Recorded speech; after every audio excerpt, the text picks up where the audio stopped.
Assalamualaikum warahmatullahi wabarakatuh. Jangan lupa like, share, and subscribe our channel Ustadz Hasbullah. Kita lanjutkan kajian kita dalam tema halal haram, yang mana kita sudah masuk pada tema tentang al-ijtimaiyah wa taqalid, yaitu tentang kehidupan sosial dan juga tradisi. Sebagaimana kita sebutkan bahwa Rasulullah SAW diutus bagi orang Arab ketika itu, tapi sebenarnya Nabi Muhammad diutus kepada seluruh alam. Memang secara tempat ketika itu adalah Arab, khususnya di Mekah. Dan kemudian Mekah menjadi tempat yang dimuliakan oleh Allah Subhanahu wa taala. Di antara sebabnya karena disitulah lahirnya Rasul terakhir Nabi Muhammad SAW. Jadi walaupun beliau diutus dari kota Mekah, tapi lil alami ajma'. Memang diutus dari kota Mekah, dari orang Arab, tapi diperuntukkan untuk seluruh alam. Wa ma arsalnaka illa rahmatan lil alamin. Dan kenapa Nabi dipilih dari Nabi terakhir ini dipilih dari orang Arab? Ya, itu hak Allah. Jadi Allah yang memilih. Jadi kita tidak bisa, kenapa enggak dari Indonesia aja gitu, atau dari Sumatera nih, dari Riau, sehingga nanti orang haji ke Riau. Ya, itu semua adalah tentu sudah menjadi ketetapan Allah Subhanahu wa taala. Jadi Allah yang memilih. Sebenarnya dulu-dulunya nabi-nabi itu banyak dari bangsa Israel. Dulunya para nabi, Nabi Yakub, Nabi Ismail, Nabi Isa, keturunan-keturunannya, itu banyak dari Israel. Maka oleh karena itu mungkin bangsa Israel ini merasa jumawa, merasa sombong, lalu kemudian mereka semena-mena di atas muka bumi. Makanya kemudian Allah Subhanahu wa taala mengirim nabi terakhir tidak dari mereka, itu dari bangsa Arab. Dan itu semua tentu ada hikmah. Bapak Ibu, Al-Quran yang berbahasa Arab, dan semuanya itu ada hikmah di sebalik itu semuanya. Nah, ketika Nabi SAW diutus ini, ada beberapa perkara sosial yang memang kurang baik, baik berupa tradisi, kebiasaan. Itu ada hal-hal yang tidak baik. Maka oleh karena itu yang berusaha disingkirkan.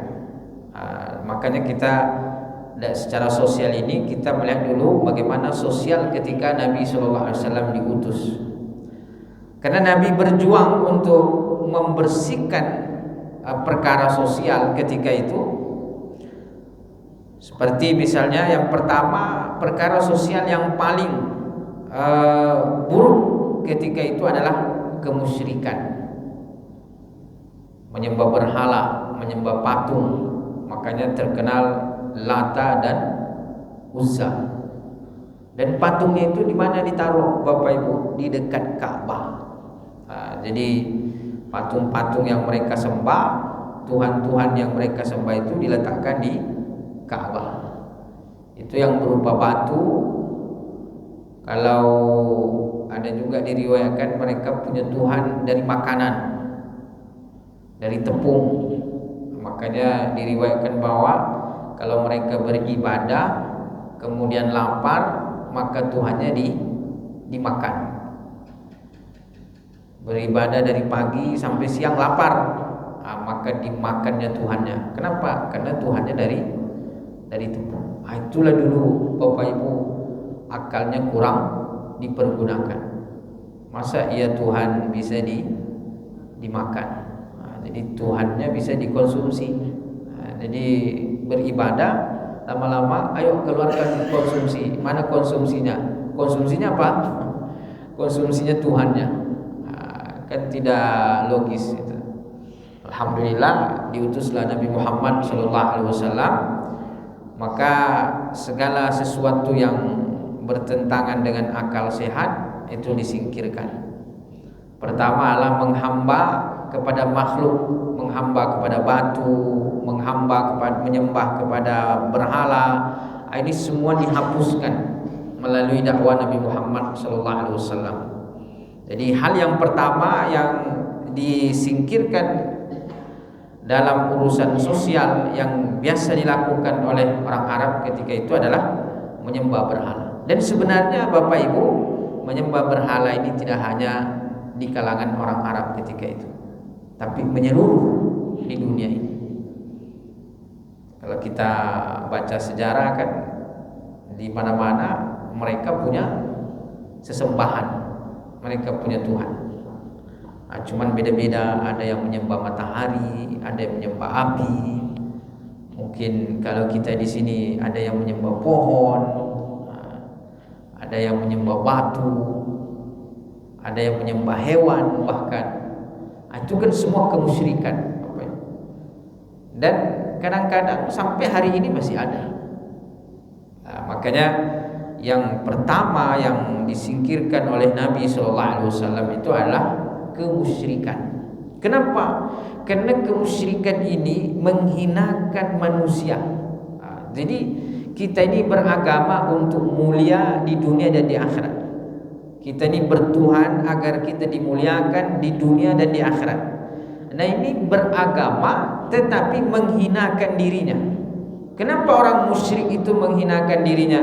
Karena dia merendahkan dirinya di hadapan makhluk Allah, menghinakan dirinya di depan batu, menghinakan dirinya di depan berhala, menghinakan dirinya di depan pohon, menghinakan dirinya di depan hewan. Itu kenapa musyrik itu sangat hina. Padahal kan Allah menciptakan kita adalah untuk bersujud kepadanya. Wa ma khalaqtul jinna wal insa illa liya'budun. Tidak aku ciptakan jin dan manusia kecuali untuk beribadah kepadaku. Nah, makanya dulu kata Umar bin Khattab nih, kan Umar bin Khattab ini kan tokoh nih Bapak Ibu. Tokoh, dipandang tokoh dia Umar bin Khattab itu. Bukan hanya setelah Islam, sebelum Islam. Maka kata Umar bin Khattab, nahnu qaumun a'azzana bil Islam. Kita ini kaum yang dimuliakan dengan Islam. Itu pengakuan mereka. Padahal Umar bin Khattab ini dimuliakan, ditakuti oleh kaumnya, baik sebelum Islam maupun setelah Islam. Tapi apa kata Umar bin Khattab? Nahnu qaumun, kami ini adalah kaum, kami adalah umat yang dimuliakan dengan kehadiran Islam. Jadi sebelumnya gimana? Sebelumnya mereka merasa rendah. Walaupun ketika itu mereka bangga dengan keberanian mereka. Mereka ini pemberani. Kenapa? Hidup di gurun pasir. Hidup di gurun itu terpaksa, menghadapi serigala, menghadapi binatang buas. Bukan hanya binatang buas, tapi menghadapi manusia buas. Jadi bukan hanya binatang buas, manusia buas-buas juga. Kenapa? Karena mereka dituntut untuk hidup bertarung. Banyak perompak. Nanti ketika mereka pergi berjalan berdagang dihadang oleh penyamun, dihadang oleh orang-orang yang perampok. Itu kebiasaan mereka, itu sudah menjadi kehidupan sehari-hari itu. Jadi memang keras hidup itu Bapak Ibu. Hidup mereka keras. Makanya udah terbiasa tuh dengan pedang, dengan tombak, dengan panah. Itu sudah terbiasa mereka itu. Tapi Umar bin Khattab mengatakan bahwa kita ini kaum yang dimuliakan dengan Islam. Jadi kehadiran Islam itu mereka betul-betul merasakan bahwa Islam itu memberikan pencerahan kepada mereka. Islam itu memberikan kebaikan kepada mereka. Islam itu menjadikan mereka tidak memandang yang rendah menjadi hina, Tapi bagaimana Islam itu datang mempersaudarakan mereka. Tidak memandang kulit putih, tidak memandang kulit hitam, tidak memandang majikan, tidak memandang budak. Semuanya menjadi menjadi bersaudara mereka. Bahkan ketentuan kemuliaan di akhirat tidak dengan fisik mereka, tidak dengan kehebatan mereka di dunia, tapi adalah karena keimanan mereka kepada Allah Subhanahu wa taala. Maka mereka ini yang betul-betul menerima Islam ketika itu sangat bersyukur dengan kehadiran Islam, dan mereka sangat cinta kepada Nabi Muhammad SAW yang menjadi penyebab mereka mulia. Makanya kenapa rahasia Bapak Ibu seperti misalnya Abu Bakar Siddiq radhiyallahu anhu, kenapa beliau itu berani mengorbankan nyawanya untuk keselamatan Nabi Muhammad? Kenapa? Kita kan tidak masuk akal tuh. Ketika pergi ke Gua Thur, Abu Bakar Siddiq itu kadang di belakang Nabi, kadang di depan, kadang di belakang, kadang di depan. Nabi bertanya, "Wahai Abu Bakar, kenapa engkau lakukan itu?" "Takut." Kata Abu Bakar, "Sama sekali aku tidak takut. Yang kutakutkan adalah engkau ya Rasulullah. Yang kukhawatirkan adalah keselamatanmu ya Rasulullah. Saya di belakang, saya ke belakang, saya teringat musuh datang dari belakang. Tapi ketika itu saya terpikir, kalau ada bahaya mengancam di depan, saya lari ke depan. Ketika saya berada di depan, teringat musuh mengejar, saya lari ke belakang." Abu Bakar Siddiq radhiyallahu anhu tidak memikirkan nyawanya, tapi yang dimikirkan adalah nyawa Rasulullah sallallahu alaihi wasallam. Ketika masuk ke gua, ingin masuk ke gua, Abu Bakar bilang, "Ya Rasulullah, jangan engkau masuk duluan, biar aku yang masuk duluan. Kalau ada apa-apa, biarlah aku yang duluan kena." Maka diperiksanya gua itu baik-baik. Itu aman, masuklah beliau. Kalau hari ini tidak, apa Ibu? Gue selamat, lu urusan lu lah. Yang penting gue selamat duluan. Itu masih menyelamatkan diri. Karena orang bilang hari ini yang penting kita selamat masing-masing lah. Sayangi diri sendiri. Yang lain urusan yang lain. Itu sudah individualisme. Abu Bakar Siddiq tak begitu. Beliau masuk dulu, diceknya dulu, diperiksanya dulu, aman, barulah Nabi masuk. Itu pun beliau tidak tidur, Nabi istirahat, beliau siapkan kakinya untuk Nabi sallallahu alaihi wasallam. Di saat itu beliau tergigit oleh kalajengking, sakit beliau menahan rasa sakit. Hanya saja beliau tidak mau bergerak, karena kalau bergerak takut Nabi terbangun. Karena menahan rasa sakit, menetes air mata itu jatuh kepada Nabi SAW. Nabi merasakan, "Kenapa engkau menangis wahai Abu Bakar?" Kata Abu Bakar, "Aku digigit kalajengking ya Rasulullah. Aku tidak mau bergerak. Kalau bergerak khawatir engkau terbangun." Diambil Nabi ludahnya, dibacakan doa, sembuh langsung. Itu Nabi SAW. Ludahnya Nabi SAW. Kalau ludah kita jangan. Ada kawan kena gigit kalajengking, jangan kasih ludah. Yang ada nanti malah jadi bakteri, malah jadi tambah parah, malah infeksi nanti. Kalau Nabi, ludahnya Nabi itu berkah. Kalau ludah kita ini berkokok, malah menjadi penyakit. Tapi Nabi berkah. Tapi boleh, kalau misalnya kita terkena sesuatu, boleh sebagai keberkahan untuk diri kita, baca doa, baca ayat kursi, ambil keberkahan, diusapkan. Jadi kenapa Abu Bakar seperti itu? Karena Abu Bakar merasakan hadirnya Nabi itu adalah sebagai nikmat yang besar bagi bangsa Arab. Abu Bakar itu tidak memikirkan dirinya. Abu Bakar itu memikirkan umatnya ketika itu, memikirkan masyarakatnya. Abu Bakar adalah tokoh di masyarakat Arab ketika itu. Hadirnya Nabi Muhammad SAW mengangkat marwah masyarakat Arab, memberikan keberkahan, memberikan keuntungan. Maka bagi Abu Bakar itu kehadiran Nabi Muhammad itu adalah nikmat yang sangat besar. Maka mereka yang menyadari itu, betul-betul mereka mengorbankan dirinya untuk Nabi Muhammad SAW. Bahkan mereka tidak siap kehilangan Nabi Muhammad SAW. Bagaimana Umar bin Khattab ketika dikabarkan bahwa meninggal wafat Nabi Muhammad, tidak terima dia. Siapa yang bilang Muhammad wafat akan kutebas kakinya, kata Umar bin Khattab. Kenapa? Karena begitu bersyukurnya begitu mereka merasakan bahwa kehadiran Nabi Muhammad itu adalah nikmat yang besar. Nah sebenarnya kalau kita hayati Bapak Ibu, kita renung-renungkan, memang iya juga.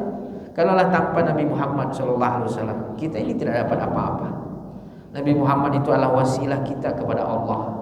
Nabi Muhammad itu adalah sebagai penyambung kita kepada Allah. Nabi Muhammad itu adalah Sayyidul Kaunain, penghulu dua alam.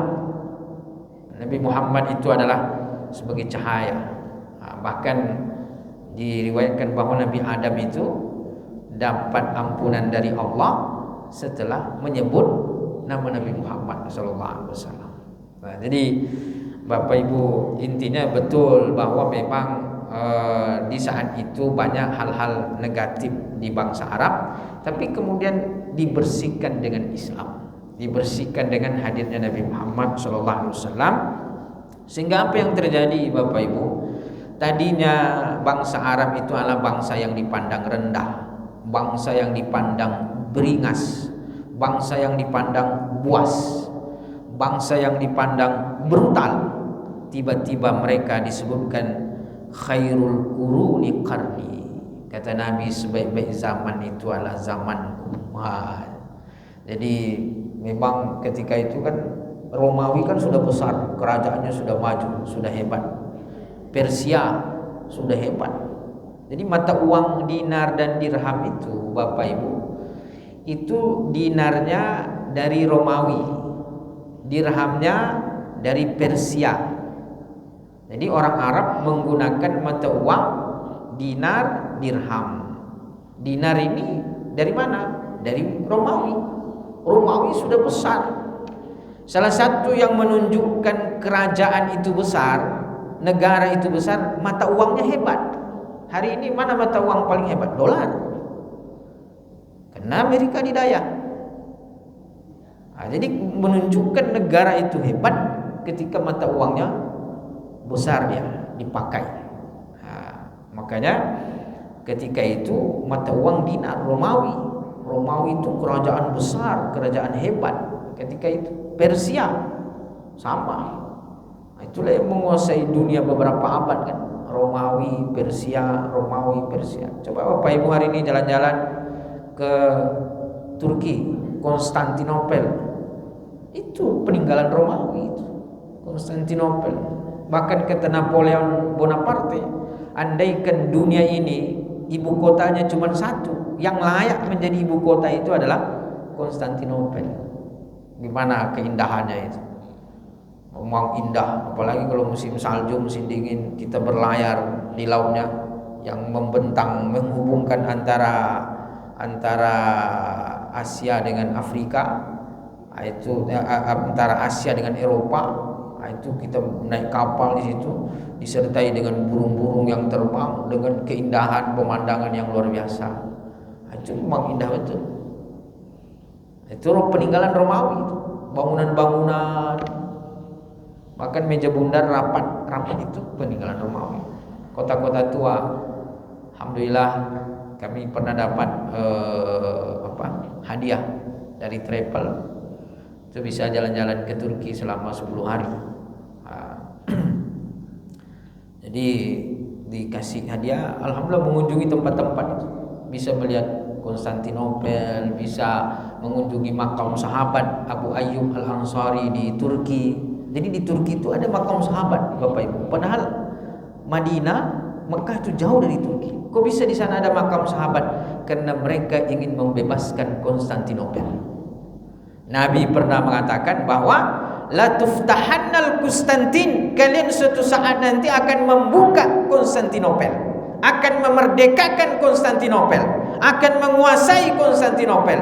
Itu kata Nabi SAW. Padahal waktu itu pasukan Nabi sedikit, persenjataan sangat lemah, tapi Nabi sudah mampu mengabarkan itu. Itu maknanya Nabi juga diberikan oleh Allah untuk mengabarkan hal-hal yang gaib. Nabi memastikan bahwa nanti kalian akan membuka Konstantinopel. Padahal waktu itu secara realita itu mustahil. Dari segi pasukan tidak mungkin, dari segi persenjataan tidak mungkin, dari segi kecanggihan tidak mungkin, dari segi pengalaman perang tidak mungkin, dari segi perbandingan kerajaan tidak mungkin. jauh. Tapi bagaimana Nabi mengabarkan, latuftahannal Konstantin, nanti kalian akan memerdekakan Konstantinopel. Dan apa kata Nabi? Wala ni'mal amiru amiruha. Di saat itu sebaik-baik pemimpin adalah pemimpin yang memimpin memerdekakan Konstantinopel. Wala ni'mal jaisu jaisuha. Sebaik-baik tentara pasukan adalah pasukan yang membuka Konstantinopel. Maka sahabat itu, Bapak Ibu, mereka berharap menjadi panglimanya. Mereka berharap kalaupun tidak menjadi panglima, mereka berharap menjadi pasukannya. Makanya sahabat Abu Ayyub Al-Ansari ini sudah tua ke Mesir. Umurnya 80 tahun. Bayangkan, 80 tahun ikut berperang, Bapak Ibu. Kita ini kadang-kadang umur 40 sudah mulai muncul banyak penyakit. Asam urat, asam lambung. Untung ada asam pedas. Kalau tidak ada repot juga kita. Jadi baru belum beberapa umur sudah mulai datang berbagai macam penyakit. Mungkin ini faktor makanan di akhir zaman. Maka kita lihat di Pekanbaru berkembang betul tuh, rumah sakit berkembang. Kenapa berkembang? Karena banyak orang sakit. Jadi itu salah satu tantangan kehidupan kita untuk saat sekarang ini. Kalau sahabat dulu umur 80 tahun, Bapak Ibu masih sehat walafiat. Berperang tuh, berperang, pergi ke Turki berperang. Dan apa beliau bilang? Makamkan di mana saya terbunuh. Makamkan di mana saya terbunuh. Jadi di mana pasukan terdepan, beliau terbunuh di situ. Di situ dimakamkan. Belum bisa memerdekakan ketika itu. Hanya beberapa meter lah, beberapa kilometer dari istana Konstantinopel. Berkali-kali dicoba, tidak, belum pernah berhasil. Nah, berhasil di tangan Sultan Al-Fatih. Itulah yang populer, Sultan Al-Fatih, yang kurang lebih pada abad ke-6. Jadi 600 tahun setelah Nabi meninggal baru terwujud. Setelah Nabi wafat, informasi Nabi itu baru terwujud. Makanya kita harus selalu berprasangka baik terhadap apa yang disampaikan oleh Rasulullah SAW. 600 tahun itu bukan waktu yang lama, bukan waktu yang singkat. Kita 30 tahun aja rasanya, dalam jangka 30 tahun, 40 tahun, 50 tahun Bapak Ibu hidup, itu sudah berapa generasi itu. Itu 600 tahun baru terwujud. Nah, dan kalau kita baca ceritanya memang betul-betul tentara terbaik, pemimpin terbaik. Kenapa?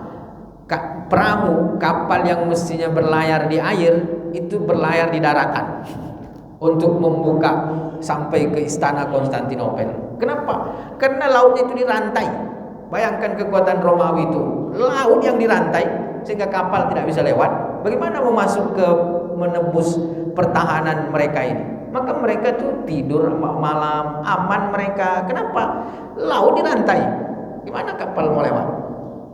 Rantainya bukan tanggung-tanggung besar, masih ada. Besar rantai itu. Itu yang dirantai. Kalau kita beli rantai rumah aja udah repot. Ini laut yang dirantai. Makanya kapal itu tidak bisa lewat. Maka Sultan Al-Fatih di malam hari, di saat mereka tidur merasa aman, ini tidak mungkin pasukan muslim bisa masuk. Sultan Al-Fatih menaikkan kapal ke daratan, berputar dia. Jadi kapal itu dinaikkan ke daratan, diputar. Kapal itu tidak lagi lewat air. Bagaimana semangatnya pasukan muslim ketika itu? Kapal diangkat, tidak lewat air, diangkat lewat daratan, berputar. Baru kemudian masuk lagi ke air, masuk dia menembus pertahanan Romawi. Tumbang dia tidak mengira sama sekali bahwa begitu strategi perang muslim. Akhirnya jatuh, dikuasai. Mereka sedang pesta, mereka sedang lalai karena mengira muslim tidak mungkin bisa menembus. Tapi itulah kabar dari Nabi sallallahu alaihi wasallam adalah sebagai wahyu. Wa ma yantiqu anil hawa in huwa illa wahyu. Nabi tidak berbicara atas hawa nafsunya, tapi Nabi berbicara sesuai dengan apa yang diwahyukan Allah kepadanya. Maka pada zaman Nabi sallallahu alaihi wasallam, di saat itu ada beberapa hal-hal negatif dalam sosial, tapi itulah yang dibersihkan oleh Nabi sallallahu alaihi wasallam. Maka kehadiran Nabi itu menjadi keberkahan, menjadi kebaikan bagi kita. Makanya para sahabat mereka sangat bersyukur dengan kehadiran Rasulullah Sallallahu Alaihi Wasallam. Maka lama kelamaan kemusyrikan itu disingkirkan, menyembah berhala, menyembah Lata, menyembah Uzza, tradisi-tradisi klinik mereka menyembelih untuk pohon, menyembelih untuk berhala, menyembelih untuk batu. Itu semua diharamkan kemudian dalam Islam. Jadi tadinya menyembelih untuk berhala, untuk berhala mereka, tidak ada gunanya kan, tidak ada manfaatnya. Hanya disembelihlah, menyembelih dengan menyebut nama Allah, Bismillah, beribadah. Habis itu dagingnya untuk dimakan. Jadi dapat pahala, dapat pula manfaat dagingnya. Jadi Islam ini luar biasa. Daripada terbuang kan. Kadang-kadang kalau diserahin untuk batu, untuk pohon kan, apa manfaatnya? Daging diserahin untuk berhala, disembelih, tidak ada gunanya. Makanya kadang-kadang hal-hal yang begitu tuh menghilangkan akal sehat. Maka Islam itu sejalan dengan akal sehat. Jadi itu indahnya Islam itu. Islam itu datang untuk memperbaiki kehidupan masyarakat, tidak bertentangan dengan rasional, tidak bertentangan dengan akal, justru dia berjalan sesuai dengan akal sehat. Jadi itu yang pertama Bapak Ibu. Jadi yang pertama yang disingkirkan itu adalah kemusyrikan. Itu yang pertama dibersihkan. Maka karena manusia itu mulia dengan menyembah kepada Allah, dengan beribadah kepada Allah, dan periode Nabi itu adalah periode yang terbaik karena adanya Nabi SAW. Makanya kata Nabi SAW, khairul quruni qarni, sebaik-baik zaman itu adalah zamanku, tsummal ladzina yalunahum, kemudian zaman setelahku, zaman para sahabat. Zaman para sahabat itu kenapa? Karena mereka masih merasakan hidup bersama dengan Nabi. Jadi sahabat itu semuanya mendapatkan keberkahan suhbah dengan Nabi. Jadi menyertai Nabi saja itu sudah keberkahan. Makanya sahabat itu Bapak Ibu semuanya dijamin masuk surga, semuanya. Radhiyallahu anhu wa radu anhu. Sahabat itu gelarnya radhiyallahu anhu. Sahabat itu semuanya sudah dijamin masuk surga. Kenapa? Karena keberkahan bersama dengan Rasulullah Sallallahu Alaihi Wasallam. Makanya kata Nabi SAW, ashabi kan nujum, sahabatku itu seperti bintang-bintang. Bi ayyihim iktadaitum ihtadaitum. Dengan siapa saja kalian mengikut mereka, maka kalian selamat. Bukan tidak ada perbedaan di antara sahabat, ada perbedaan di antara sahabat. Perbedaan itu ada. Ada yang mengatakan misalnya dalam ibadah itu beda-beda juga sahabat.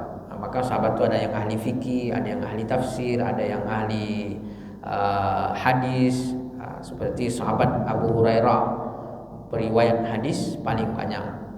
Sahabat Ibnu Abbas, beliau disebutkan sebagai ahli fikih, ahli tafsir. Jadi sahabat ini semua memiliki kelebihan. Dan sahabat punya perbedaan-perbedaan juga.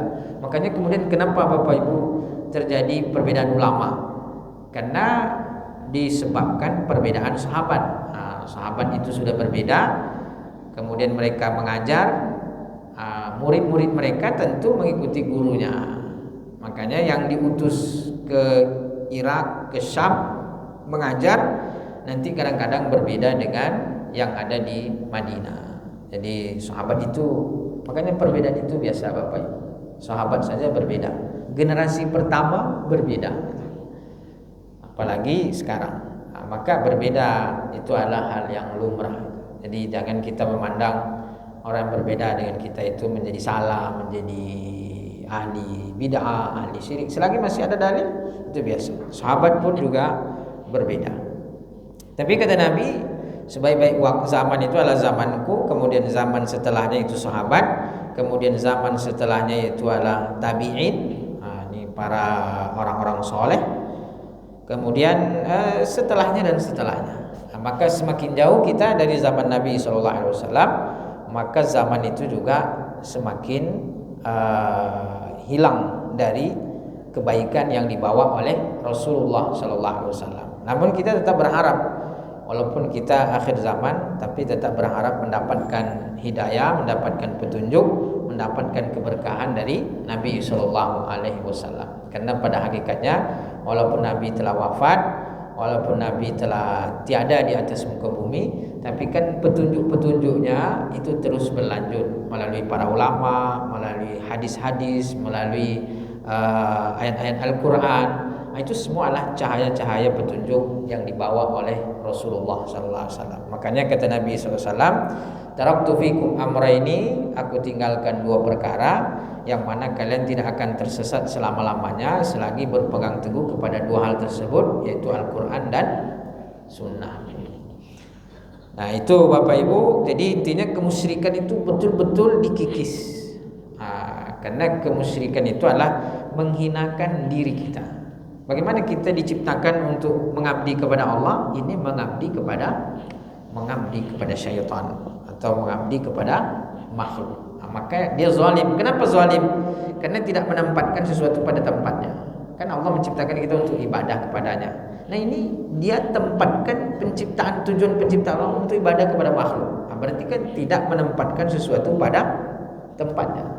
Makanya kata Luqmanul Hakim kepada anaknya, inna syirka la zulmun azim, bahwa syirik itu adalah kezaliman yang nyata. Paling tidak zalim kepada dirinya sendiri, menzalimi dirinya. Mestinya dirinya itu untuk beribadah kepada Allah, ini beribadah kepada makhluk. Berarti tidak menempatkan sesuatu pada tempatnya. Jadi maka alhamdulillah kita bersyukur kepada Allah, diberikan petunjuk dan hidayah sehingga kita bisa terhindar dari kemusyrikan. Makanya alhamdulillahi ala nikmatil imani wal Islam. Segala puji bagi Allah terhadap nikmat iman dan Islam. Nah, kemudian juga di antara kebiasaan-kebiasaan yang negatif ketika itu adalah mereka sebenarnya banyak disebutkan, cuman kita singkat beberapa hal. Di antaranya adalah mereka menjadikan tawaf, ya memang mereka sudah memuliakan Ka'bah, ya. Makanya berhala mereka taruh di Ka'bah. Walaupun yang mereka muliakan berhala mereka kemudian Tuhan mereka. Tapi mereka sudah menganggap Ka'bah itu adalah sesuatu yang mulia gitu. Nah, maka mereka taruh berhalanya di situ. Kemudian mereka punya kebiasaan juga tawaf. Jadi mereka bertawaf di Ka'bah. Jadi kebiasaan tawaf itu berkeliling Ka'bah itu sudah menjadi kebiasaan dari dulu. Nah, cuman bedanya kalau mereka mengira bahwa kemuliaan tawaf itu adalah untuk berhala mereka, untuk Tuhan-Tuhan mereka, kemudian Nabi SAW mengajarkan bahwa kemuliaan tawaf itu adalah untuk kemuliaan memuliakan Ka'bah dan memuliakan daripada pemilik Ka'bah, yaitu adalah Allah Subhanahu wa Ta'ala. Makanya ketika kita mulai tawaf itu apa bacanya? Bismillahi Allahu Akbar. Jadi dirubah dia, bukan Bismillahi Lata wal Uzza, bukan lagi itu. Jadi dirubah Bismillahi Allahu Akbar. Kalau bisa cium Hajar Aswad cium, kalau tidak bisa dipegang, dilambaikan. Karena kalau kita memaksakan mencium, takutnya bukan Hajar Aswad tercium, takutnya orang Aswad, karena di sana tuh orang dari berbagai negara besar-besar, tinggi-tinggi, itu yang mereka berusaha. Jadi kalau kita memaksakan diri, kita berlawanan dengan mereka gitu. Dan kita berada di bawah ini mereka, di bawah ketiak mereka gitu. Jadi takutnya dipaksakan, takutnya bukan Hajar Aswad, takutnya ketiak Aswad yang tercium. Itu yang gawat nanti. Salah kira nanti kan. Maka oleh karena itu tidak perlu memaksakan. Sunnah mencium Hajar Aswad. Kalau bisa mencium, setiap ingin memulai putaran tawaf bisa mencium-cium. Tidak bisa mencium, dipegang. Tidak bisa dipegang, dilambaikan tangan, diberikan isyarat. Maka bismillahi Allahu Akbar. Itu untuk apa? Untuk menggeser, diantaranya adalah karena ketika itu mereka memuliakan Tuhan-Tuhan mereka di situ, membesarkan Tuhan-Tuhan mereka. Nabi geser, tidak ada yang besar, tidak ada yang istimewa, tidak ada yang agung selain daripada Allah. Bismillahi Allahu Akbar. Jadi Ka'bah itu sebagai simbol saja. Mereka tawaf dulu, tawaf juga. Lama-lama mereka tawaf, awalnya berpakaian, lama-lama pakaiannya hilang semuanya, tanggal. Mereka tanggalkan pakaian. Yatufuna uryan, mereka tawaf dalam keadaan telanjang. Kenapa bisa begitu? Keyakinan yang tidak betul. Mereka mengira dengan tanggalnya pakaian-pakaian itu sebagai simbol bahwa tanggalnya dosa-dosa mereka. Jadi mereka menanggalkan pakaian mereka sebagai simbol bahwa dosa-dosa mereka tanggal seperti tanggalnya pakaian. Tidak masuk akal. Kalau hari ini lakukan itu yang tanggal rasa malu kan. Jadi Islam itu indah, Bapak, luar biasa. Jadi memang hadir betul-betul memberikan perbaikan, memberikan islah, memberikan perbaikan secara totalitas, tidak setengah-tengah. Semua aspek, semua lini diperbaiki. Tidak hanya hablum minallah, tapi hablum minannas. Makanya Islam itu sempurna. Udkhulu fis silmi kafah. Indah sekali Islam itu. Nah, maka kemudian kebiasaan itu dibantah oleh Islam. Tidak betul. Bahkan membuka aurat itu adalah dosa. Jadi tidak betul itu tradisi. Yang betul adalah bertawaf mengelilingi Ka'bah, membesarkan nama Allah, berzikir kepada Allah, sebut nama Allah, tutup aurat. Itu yang betul. Itulah yang ibadah. Dan sampai pada hari ini, mudah-mudahan kita selalu bisa Ka'bah, bisa tawaf mengelilingi Ka'bah, insyaallah. Amin ya rabbal alamin.